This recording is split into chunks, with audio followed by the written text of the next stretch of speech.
I'm James Kibbe, Chair of the University of Michigan Organ Department. Thank you for joining us for this session of our 61st Annual Organ Conference, Passions and Visions. Rhonda Edgington is the music director and organist at Hope Church in Holland, Michigan, and organ instructor at Calvin University. She's prepared a recital for us of Music for Today in collaboration with Dr. Sarah Southard, Dr. Jordan Van Hemert, Brian Reichenbach, Carolyn Coble, and Mark Lopez. Hi, this is Rhonda Edgington. I'm the organist at Hope Church in Holland and the music director there. I also perform regularly in West Michigan, around the US, and in Europe. And in addition to solo playing, I love collaborating with other instrumentalists. I think there's a lot of amazing music to find, to discover, to perform, and most of the time these are not pieces that are known by instrumentalists and certainly not by the general music listening public. So there's a lot of benefits to playing with friends and colleagues, to collaborating, making music. One of them is discovering these great pieces. Another one is the joy of playing music together with people. As organists, we often spend a lot of time practicing and performing by ourselves. So it's the joy of playing with others, and it's also the fact that we get to have even more sounds at our disposal. You would think as organists that we have enough sounds already, but apparently you can never have too many colors, and I find audiences are just delighted whenever I show up with someone else who's playing another instrument, and the weirder the combo, the better, as you might see in the video to come. Sometimes people ask how I find the pieces, and I'm always on the lookout for new repertoire with instruments. I'm asking colleagues a lot, especially if I have a particular instrumentalist, a friend or a colleague that I'm playing with and I don't know a lot of repertoire for that combination. I'll ask colleagues, do you have any pieces for saxophone and organ? I'm always going to composers' websites whose music I enjoy, composers who write really well for the organ, and checking out, does this composer have a piece for organ and instrument that I could play? And attending concerts from friends and colleagues, making notes. Sometimes you hear a great piece, but you don't know anybody that plays that instrument, but maybe in a couple years someone will move to town or you'll make a new friend. And if you can pull out your list, if you know, I heard a piece once for this combo and we should look at this together, then you're ready. I want to talk about a little bit about the fourth, fifth, and sixth pieces on this program. The first to third pieces are pieces that I found in those ways. The fourth and fifth pieces are pieces that I was able to commission.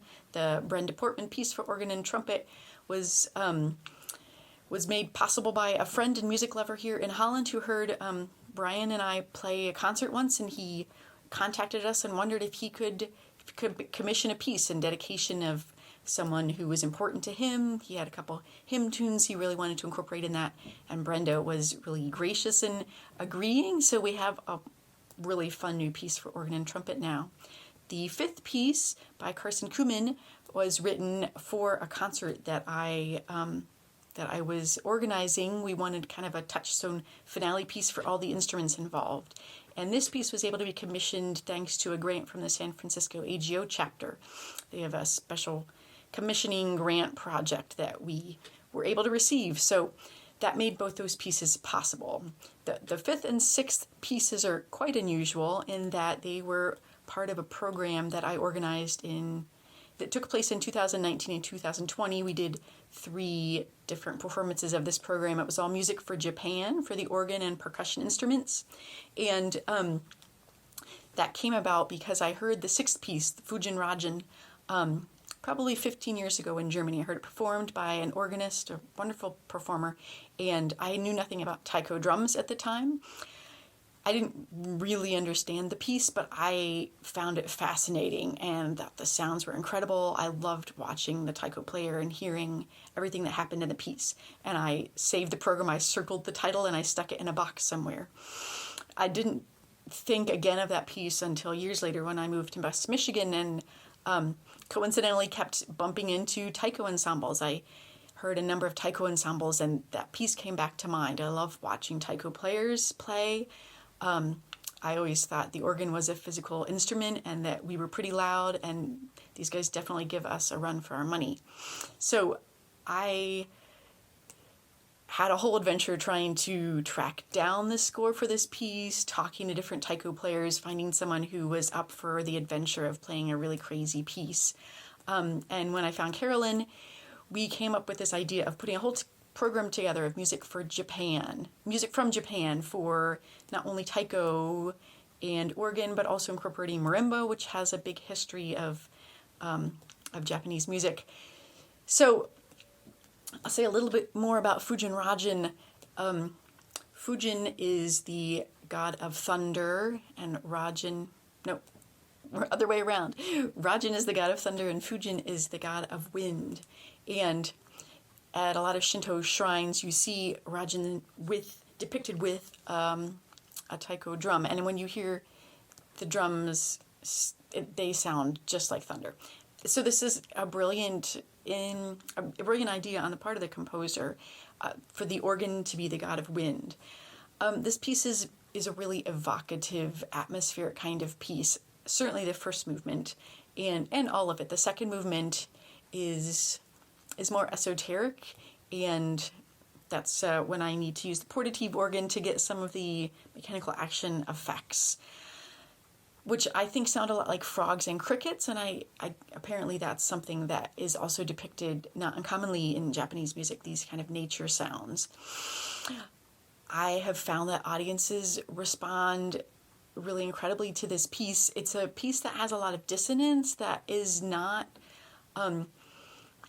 doesn't go into any categories maybe that we're used to, and for the performer and the audience it can be challenging. But I find by approaching an audience and telling them, get ready, there's going to be some different sounds, some dissonant sounds, and you might not understand it all. But I think if you keep a few things in mind, if you keep this theme in mind, if you keep these ideas that the composer's working with, and you get ready, you're going to have an amazing experience. You're going to hear some sounds that you've not heard before, and I think we're all going to experience something together. Isn't that what we all want to do when we go to a concert? A performer and an audience member, they want to have an experience. And what I have loved about playing this piece is every time I have played it, I might go in thinking, what was I thinking with this crazy piece? And I leave and it was incredible. It was incredible in different ways, right? And that's the response that I've had from audiences when I play it too. So it's not nearly as fun and powerful over your tiny screen. I'm very sorry about that. But maybe someday you'll have the chance to hear it in person. Before I end, I want to thank a lot of people that made this all possible. All my performers, Sarah, Jordan, Brian, Carolyn, Mark. Thank you so much, everybody. Perry Landis for helping me with sound things, the Basilica of the Sacred Heart for allowing Brian and I to use that space, Larry Visser at LaGrave, Eric Strand at First United Methodist, who was very patient, and Julie Brown for allowing us to use her portative for the effects of the middle movement of the final piece. When you collaborate, you have to depend on the patience and goodwill of other folks, and when you do complicated pieces, there's a lot more moving parts and a lot more people you have to get involved. So it's not always as easy as sitting down by yourself, but I think the benefits are so great.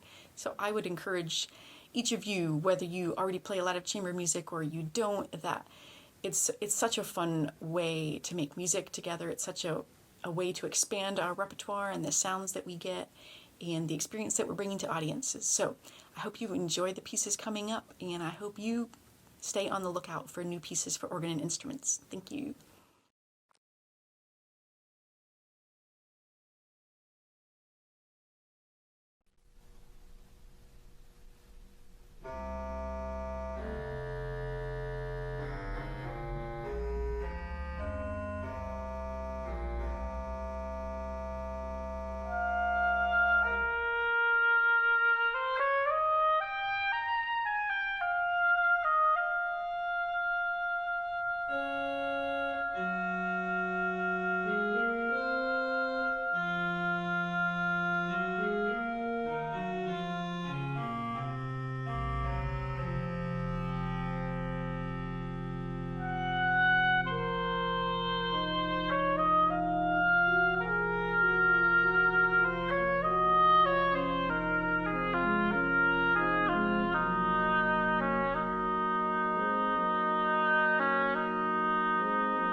Well, if you watched all the way to the end of this video, I probably owe you an ice cream cone you can cash in the next time you see me. I forgot to thank one very important group of people, and that is the composer of these pieces. Extra special thanks to Brenda and Carson for their commissions, but all these composers have written us wonderful pieces, so thank you so much.